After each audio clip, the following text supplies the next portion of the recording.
مرتضی سولنگی صاحب نے ہمیں جوائن کیا ہے. Thank you so much Murtaza Solangi صاحب for your time also. Nadia نکی صاحبہ کراچی سے ہمارے ساتھ موجود ہیں, اور اعظم چودھری صاحب ہمارے ساتھ لاہور اسٹوڈیو سے موجود ہیں. آپ سبھی پینلسٹ کے بہت شکر گزار ہیں کہ آپ نے آج کے اس پہلے پروگرام میں ہمارے خاص طور پہ جو آپ ہمیں جوائن کر رہے ہیں, آپ ہمارے ساتھ ہیں. اور جیسے میں نے فیک نیوز کی سٹوری کی بات کی ہے کہ اس کے کیا سنگین کوئی معاشرتی اثرات ہوتے ہیں, تو سوال آپ سب لوگوں کے لیے یہ ہے کہ کیا فیک نیوز کو روکنا ممکن ہے. آف کورس تھوڑا سا فیک نیوز کے کانسیپٹ پر بھی کامنٹ کیجیے گا, لیکن کیا اس کو روکنا ممکن ہے. میں مرتضی سولنگی صاحب آپ سے آغاز کر لیتی ہوں گفتگو کا. جی یہ ممکن تو ہے, لیکن یہ خاصا صبر آزما کام ہے, کیونکہ آپ کو پتہ ہے کہ جو بہت بڑے ممالک ہیں, سپر پاورز, وہ بھی اس کا شکار ہو جاتے ہیں. جیسا کہ آپ کو یاد ہوگا امریکی انتخابات میں باقاعدہ اس پر تحقیقات ہوئی کہ کس طریقے سے روس وہاں پر یا روسی اداروں نے وہاں پر مداخلت کی, اور اس پر بہت سارا چرچا بھی ہوا. تو یہ کوئی بھی ملک اس سے محفوظ نہیں ہے. لیکن اگر ہم اس ڈیجیٹل دور میں جو عوام ہے ان کو یہ سمجھا سکے کہ اگر آپ کو کوئی بھی خبر آپ کو انٹرنیٹ پہ, سوشل میڈیا پہ, ٹویٹر پہ, فیس بک پہ, انسٹاگرام پہ ملتی ہے, تو فوراً اس پر یقین نہ کریں اور فوراً اس کو آگے نہ بڑھائیں. جو صحافی ہیں ان کی تو ایک تربیت ہو جاتی ہے کہ وہ کم از کم 3 ذرائع سے اس کی تصدیق کرتے ہیں. تو جب بھی آپ کو کوئی خبر ملے, کوشش کریں کہ جو بین الاقوامی جو موقر جو ادارے ہیں اور نیوز ایجنسیز ہیں ان کی ویب سائٹس پہ جائیں, ان کی جو سوشل میڈیا اکاؤنٹس ہیں ان سے چیک کرنے کی کوشش کریں, کیونکہ بہت سارے ایسا بھی ہوتا ہے کہ خود جعلی اکاؤنٹس بھی نیوز ایجنسیز کے نام سے آ جاتے ہیں. تو یہ بظاہر ایک تھوڑا سا مشکل کام لگتا ہے, لیکن اگر جو لوگ جن کی ایک شہرت ہے کہ وہ درست خبریں دیتے ہیں, وہاں سے چیک کرنے میں ہمارے ہاں کئی دفعہ ہمارے جو نیوز ایجنسیز ہیں وہ اس کا شکار ہو جاتے ہیں. تو جو نیوز رومز ہیں ان کی ذمہ داری بڑھ جاتی ہے, اور وہاں پر جو فیکٹ چیک کرنے والے جو ایک ٹیمز کا بنانا وہ بہت ضروری ہے. تو جو ایڈیٹرز ہیں, نیوز رومز ہیں, ان کی ذمہ داری بڑھ جاتی ہے. یہ ناممکن کام نہیں ہے, مشکل ضرور ہے. جو جھوٹی خبریں ہیں ان کا علاج تمام خبروں پر پابندی لگانا نہیں ہے, بلکہ جھوٹی خبروں کے مقابلے پہ سچی خبروں کو ان کے ذرائع کے ساتھ لانا, اس سے آپ اس کا مقابلہ کر سکتے ہیں. لیکن کیا یہ روکا جا سکتا ہے؟ آپ ہاں کا آپشن لیں گے یا نا کا آپشن لیں گے؟ آپ نے جو پروسیس بتایا ہے بڑا ٹیڈیس پروسیس ہے, آپ سمجھتے ہیں کہ یہ پورا کرنا ممکن ہے؟ میرے خیال میں ممکن ہے. تو آپ ہاں کا آپشن لیں گے. اچھا, بیفور آئی موو آن, ایک بریف کامنٹ اس پر بھی کر دیجیے گا کہ آپ نے جو سارا پروسیس بتایا, ایک عام سوشل میڈیا یوزر سے کیا یہ ہم توقع کر سکتے ہیں کہ وہ اتنی تھورو ویریفیکیشن یا انویسٹیگیشن کے عمل کا حصہ بن سکتا ہے؟ لوگ تو بڑا کیجولی کہتے ہیں جی ہم نے تو یوٹیوب پہ دیکھا تھا, ہم نے تو فیس بک پہ دیکھا تھا, اور وہ پھر پورے دل سے اس بات کو مان بھی رہے ہوتے ہیں. ہاں, یہ مشکل کام ہے عام لوگوں کے لیے, لیکن ان کی تربیت کرنا بھی جو موقر ادارے ہیں ان کا کام ہے. تو وہ ریاستوں کو, اداروں کو, جو نیوز ادارے ہیں ان کو یہ کام کرنا پڑے گا. ٹھیک ہے. اعظم چودھری صاحب, سر آپ بتائیے گا کہ آپ کی نزدیک کیا فیک نیوز کو روکنا ممکن ہے؟ یہ جو فیک نیوز کا ایک سائیکل ہے اس کو کیسے دیکھتے ہیں, اور کیا یہ روکا جا سکتا ہے اس کو؟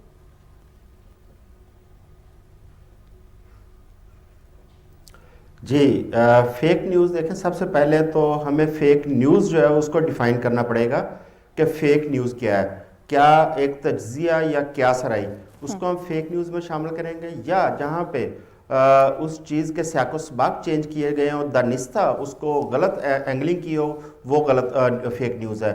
جہاں تک میڈیا ہاؤسز کا تعلق ہے اور جہاں تک یہ ایک ورکنگ جرنلسٹ کا تعلق ہے, اور میں پورے یقین سے کہتا ہوں کہ کوئی بھی ورکنگ جرنلسٹ کبھی دانستہ فیک نیوز نہیں دیتا. اسی طرح جو میڈیا ہاؤسز ہمارے پرنٹ میڈیا و الیکٹرانک میڈیا, اس کے اوپر آپ دیکھیں بہت سارے چیک اینڈ بیلنس ہوتے ہیں, اس پہ قوانین لاگو ہوتے ہیں, جس طرح پیمرا ہے, اور اسی طرح ہمارا پرنٹ میڈیا ہے, اس کے اوپر بھی بہت سارا چیک اینڈ بیلنس ہے. ان کی کوشش ہوتی ہے کبھی بھی دانستہ کو فیک نیوز ان کے ادارے میں نہ چھپے, نہ چلے. اس کے بعد آ جاتا ہے سوشل میڈیا. سوشل میڈیا کے اوپر زیادہ غیر صحافی لوگ ہیں جو خبر کی تصدیق کیے بغیر اس خبر کو دیتے ہیں, کیونکہ وہاں پر آپ کو پتہ ہے کہ لائکس اور ویوز کا معاملہ ہے, اور ان کا کیونکہ بالکل وہ ایک ان کی روزگار کے ساتھ چیزیں جڑی ہوئی ہیں, اس لیے ان کی کوشش یہ ہوتی ہے کہ وہ تصدیق کیے بغیر بہت زیادہ شور مچائیں, کیونکہ سوشل میڈیا کے اوپر جتنا زیادہ شور مچایا جائے گا, جتنی سنسنی پھیلائی جائے گی, اتنے ان کو ویوز اور لائکس زیادہ ملتے ہیں. ہمیں اپنے میڈیا ہاؤسز کی فیک نیوز کی بجائے ہمیں سوشل میڈیا کو زیادہ توجہ دینے کی ضرورت ہے, اور میں سمجھتا ہوں کہ یہ بالکل 100% یہ ممکن ہے کہ فیک نیوز کو روکا جا سکتا ہے. اس کے حوالے سے دنیا کے اندر بہت سارے ممالک ہمارے سامنے ایک مثال کے طور پر موجود ہیں. میں یہ نہیں کہتا کہ ہم اپنے سوشل میڈیا کو اس طرح سنسرشپ میں لے جائیں, قطعی طور پہ نہیں, لیکن ان جو فیک نیوز ہے اس کے اوپر ہمارے ادارے الرٹ رہیں, چیک اینڈ بیلنس ہو, تاکہ اور کچھ لوگ ایسے جو بہت زیادہ ملک کے لیے نقصان دہ ثابت ہوتی ہیں خبریں, اس پہ ادارے اپنا رول پلے کریں گے تو میرا خیال ہے باقی لوگ محتاط ہو جائیں گے. اور فیک نیوز کی جو اس وقت سوشل میڈیا پہ ہمیں ایک ریشو نظر آتی ہے, وہ آپ دیکھیں دن و دن بتدریج کم ہوتی جائے گی. تو آپ پھر ہاں کا آپشن لے رہے ہیں, آپ سمجھتے ہیں کہ روکا جا سکتا ہے, اور اگر آج اس پہ آغاز کر دیا جائے تو بہت جلد اس پہ قابو پا سکتے ہیں. بالکل ٹھیک ہے, تو روکا جا سکتا ہے, آپ بھی ہاں کا آپشن لے رہے ہیں. نادیہ نقی صاحبہ, آپ کیا آپشن لیں گی ہمارے سوال پر کہ فیک نیوز یہ جو سائیکل ہے کیا اس کو روکنا ممکن ہے؟ کیونکہ جو ابھی بات کی اعظم چودھری صاحب نے, بڑی ایک تھن لائن نہیں ہے جب روکنے کی بات کرتے ہیں فیک نیوز کو یا فلٹر کرنے کی بات کرتے ہیں, تو سینسرشپ میں اور بین کرنے میں اور اس کو فلٹر کرنے میں ایک بہت فائن لائن نہیں ہے بیچ میں؟ آپ بالکل ٹھیک کہہ رہی ہیں یشوین, thank you so much. Fake news کا جہاں تک تعلق ہے, دیکھیے میرے دونوں جو کالیگز ہیں انہوں نے جو بات کہی, میں بسط احترام تھوڑی سی میں ڈس ایگری کروں گی اس حوالے سے کہ بالکل ایک صحافی کا ضرور کام ہے کہ وہ خبر کی تصدیق کرے اور خبر دے. وہی صحافی ہے جو صحیح اور سچے فیکٹس جو ہیں وہ رپورٹ کرتا ہے. لیکن جو ہمارے میڈیا ہاؤسز ہیں, جس حد تک سیاست میں پولرائزیشن آ گئی ہے, اس کی صلاحیت میں نے نہ صرف سوشل پلیٹ فارمز پہ ہم دیکھتے ہیں بلکہ میڈیا ہاؤسز میں بھی ہم نے دیکھی ہے. اور یہی وجہ ہے کہ بہت ساری خبریں آپ کو متضاد نظر آتی ہیں, اور یہ ایک بڑی میں کہوں گی کہ بہت ہی زیادہ وریسم سچویشن ہے. میں یہ نہیں کہتی کہ ٹوٹل فیک نیوز دی جا رہی ہو, لیکن کچھ خبر کے انداز کو اس طرح سے بتایا جا رہا ہوتا ہے کہ اگر 8 چینلز خبر کو صحیح طور پر رپورٹ کر رہے ہیں تو 1-2 ایسے ہوں گے جو اس خبر میں ایک ایسا ٹویسٹ دیں گے کہ وہ پھر فیک ہی لگنے لگتا ہے. لیکن جس کو ہم اینگلنگ کہتے ہیں اپنی زبان میں, ہر میڈیا ہاؤس کے اندر ایک چیک اینڈ بیلنس ہے, ان کو اپنے کنٹرولز کو بڑا اسٹرانگ رکھنا ہوگا. میں نہیں سمجھتی کہ کوئی ریگولیٹری ادارے کنٹرول کرے. With in the media house بہت اچھے نیوز رومز ہیں, سب کے پاس بہت جید اچھے صحافی ہیں, سینئر صحافی ہیں. ان کی ایک کمیٹی ہونی چاہیے کہ کبھی اگر انہیں لگے کہ کسی نے اپنی پرسنل اوپینین اس میں ایڈ کر کے خبر کو اس طرح سے پریزنٹ کیا ہو کہ وہ خبر کے معنی یا خبر ہی تبدیل ہو جائے, تو اسے وہاں روکنا چاہیے. اب آتے ہیں سوشل پلیٹ فارمز پہ. دیکھیں یہ ایک بڑا ٹیڈیس پروسیس ہے, لیکن ہاں روکا جا سکتا ہے. ہمیشہ یہ کہا جاتا ہے کہ جو نیگیٹو وائسز ہوتی ہیں وہ سب سے زیادہ ہوتی ہیں, یعنی وہ بڑی لاؤڈ ہوتی ہیں لیکن ان کا کوانٹم بڑا کم ہوتا ہے. تو اس کوانٹم کی کمی میں جو سچائی ہے وہ زیادہ ہوتی ہے.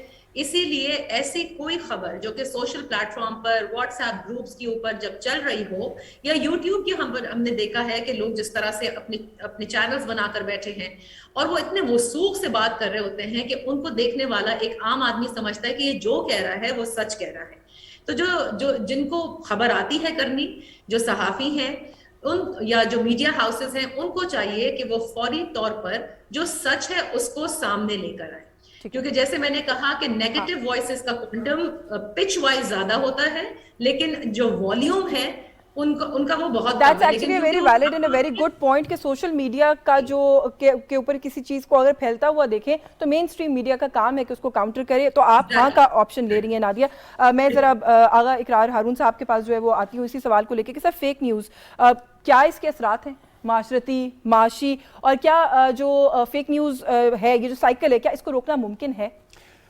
Thank you. بات یہ ہے کہ یاشین جہاں تک اپنے اثرات کی بات کی ہے تو مشال خان والا کیس ہمارے سامنے, میرے خیال میں اس میں ڈیٹیل میں نہیں جاؤں گا کہ اس کے اثرات کس لیول کے ہو سکتے ہیں. جہاں تک فیک نیوز کی بات ہے, تھوڑا سا اگر آپ مجھے اجازت دیں تو میں اس کو, یہ ایسا ہے نہیں جیسے ہمیں نظر آ رہا ہے. فیک نیوز یا ڈیپ فیک یا cheap fake they are all related with echo chambers, اور ایکو چیمبرس کے بعد ایک فلٹر ببل کریٹ ہوتا ہے. ہوتا یہ ہے کہ جب آپ اور میں اس موبائل پہ یا اپنے کمپیوٹر پہ بیٹھ کے اپنی پسند کی چیزیں دیکھنا شروع کرتے ہیں تو ہم اپنے موبائل میں, اپنے دماغ میں, اپنے کمپیوٹر میں ایک ایکو چیمبر کریٹ کرتے ہیں. فیک نیوز والے اسی ایکو چیمبر کو استعمال کرتے ہوئے ہمیں ٹریگر کرتے ہیں. یہ کہنا کہ سچ زیادہ دیر تک رہے گا اور اس کا امپیکٹ اتنا نہیں ہوگا, میں اس بات کو نہیں مانتا ہوں.